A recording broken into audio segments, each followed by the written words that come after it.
जिसकी काल गणना असंभव है। घटना युगों पहले की है कि जब अनेक अंतरिक्षों में अनेक ग्रहों पर उद्भव, पालन और संहार हो रहा था, अर्थात कई सारी सृष्टियों का प्रादुर्भाव और विलय हो रहा था। कई वहाँ की सभ्यताएं विकसित हो रही थी तो कोई नष्ट हो रही थी, और वर्तमान में भी यही क्रम अनंत कालों से चल रहा है और अनंत कल्प कल्पांतरों तक चलता ही रहेगा। यह अंतहीन क्रम है, परंतु यह घटना इस पृथ्वी नामक ग्रह की है कि जब यहाँ सब कुछ निशब्द था, समस्त पृथ्वी जल आप्लावित थी, तभी भगवान विष्णु ने वराह रूप धारण कर पृथ्वी के कुछ भाग को जल से बाहर निकाला,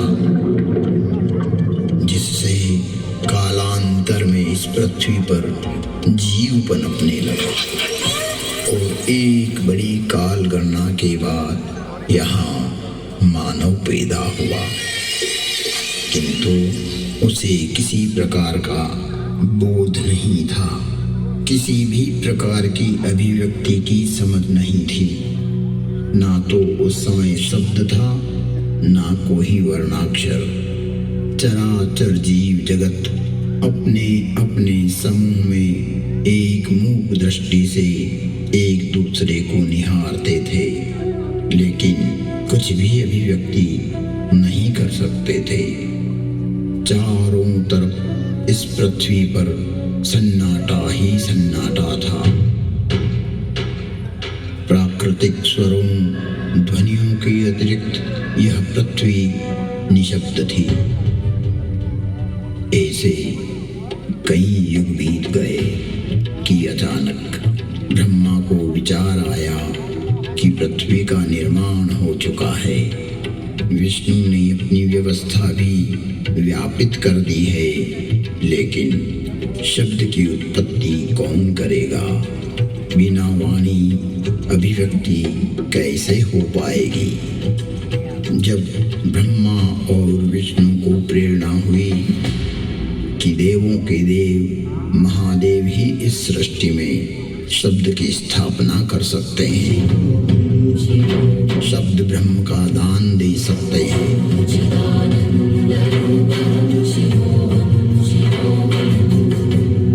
परंतु शिव का समय अधिकतर समाधि में ही व्यतीत होता था। जगत में वेद की स्थापना के लिए, मनुष्यों में, प्राणियों में सत्य, प्रेम और करुणा की भावना प्रकट करने के लिए, शब्द को देह देने के लिए महादेव को समाधि से जगाना अति आवश्यक है।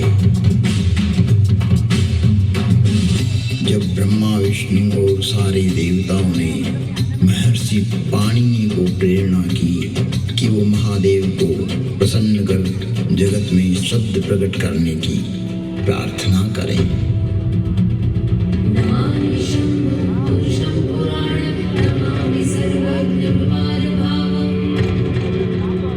महर्षि पाणिनि की निष्प्रिय एवं जगत कल्याण की भावना से की गई तपस्या ने भगवान शिव की समाधि में विघ्न डाला। महादेव की समाधि असमय भंग हो गई। महादेव की जागते ही उनका रौद्र रूप प्रकट हुआ और उन्होंने अपना नाद शस्त्र डमरू उठाया और भयंकर तांडव करने लगे।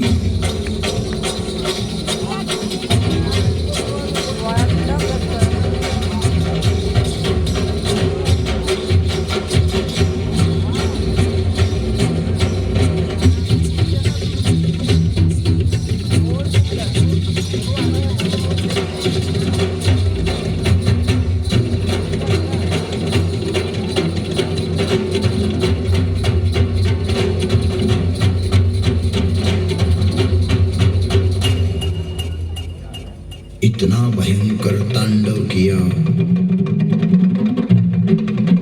कि पृथ्वी हिलने लगी, आकाश में बिजलियां कौंधने लगी। पृथ्वी को हिलते देख ब्रह्मा ने सोचा, कहीं प्रलय की वेला तो नहीं आ गई। चारों तरफ समुद्र में उफान आ रहा था, हवाएं चक्रवात का रूप लेकर आकाश की ओर बढ़ रही थी। पूरी पृथ्वी अपनी दूरी पर ऐसे डोलने लगी मानो पृथ्वी समुद्र पर तैर रही हो। तब महादेव ने अपना डमरू बजाया और असमय समाधि में हुए विघ्न के कारण तांडव करते हुए मानो अपने इस नाद से संसार को बधिर कर देंगे, इस सृष्टि को समाप्त कर देंगे और उसकी तीव्रता को प्रकट करते हुए प्रचंड एवं भीषण गंभीर ध्वनियां पैदा करते हुए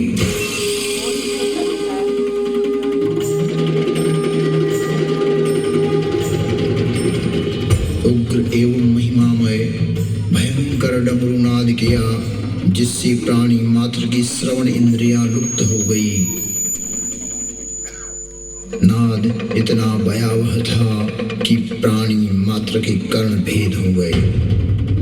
कुछ काल के लिए यह स्थिति बन गई।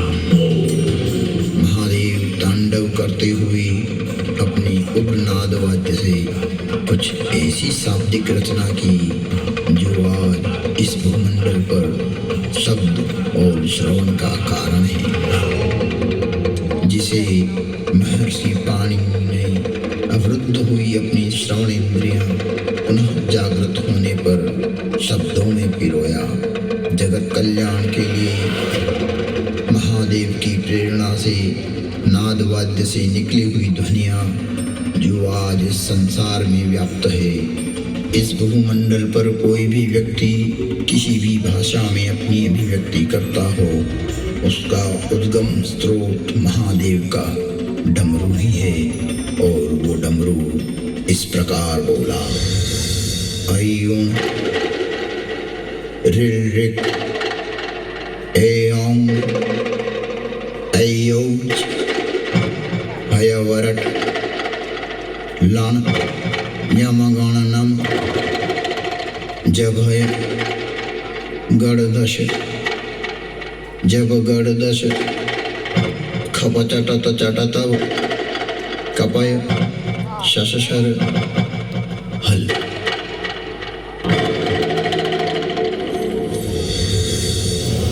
ऐं ऋ ऐं ऐऔ हयवरट लण यमगणनम जभय गणदश जब गणदश खपचटत चटतव कपय शशशर हल।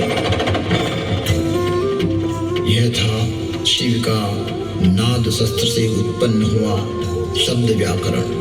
इससे शब्द की संरचना हुई और डमरू ने जिस प्रकार ये 14 शिव सूत्र परमात्मा शिव ने जगत को दिए, वो आज सभी की अभिव्यक्ति का कारण है।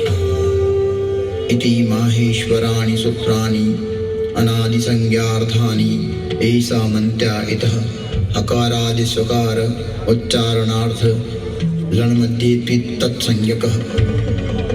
शिव के नाद तांडव के बाद संज्ञा, संधि, ओष्ठ, जिह्वा, कंठ, नासिका, पुल्लिंग, स्त्रीलिंग, नपुंसकलिंग आदि आदि वर्णों की उत्पत्ति के स्थान तय हुए।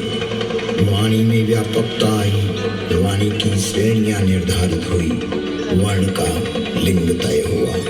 मुख और नासिका से एक साथ उच्चारित होने वाले वर्णों की उत्पत्ति हुई, जो लघु सिद्धांत कौमुदी में संक्षिप्त रूप से वर्णित है, जिसका विस्तार सिद्धांत कौमुदी में प्रतिपादित हुआ है, जिसे हम अल्प समय में अभिव्यक्त नहीं कर सकते। शिव के निनाद तांडव के उपरांत महर्षि पाणिनि ने शब्द की रचना की और अक्षर को रूप देने के लिए प्रथम प्रार्थना प्रार्थना की। न त्वां सरस्वतीं देवीं शुद्धां गुण्यां करोम्यहं पाणिनीय प्रवेशाय लघु सिद्धांत कौमुदी। महर्षि पाणिनि ने विनय कर लघु सिद्धांत कौमुदी की रचना की, जो आज इस जगत में सर्वभाषाओं का मूल है, जो कि सनातन है, शाश्वत है। नृत्यावसाने नटराजराजः ननाद ढक्वां नव पंचवारम् उद्धर्तु कामाद सनकादि सिद्धैः एतद्विमर्शे शिवसूत्रजालम्। तुम त्रिभुवन गुरुवेद बखाना आन जीव पावर का जाना। विश्वनाथ ममनाथ पुरारी त्रिभुवन महिमा विदित तुम्हारी।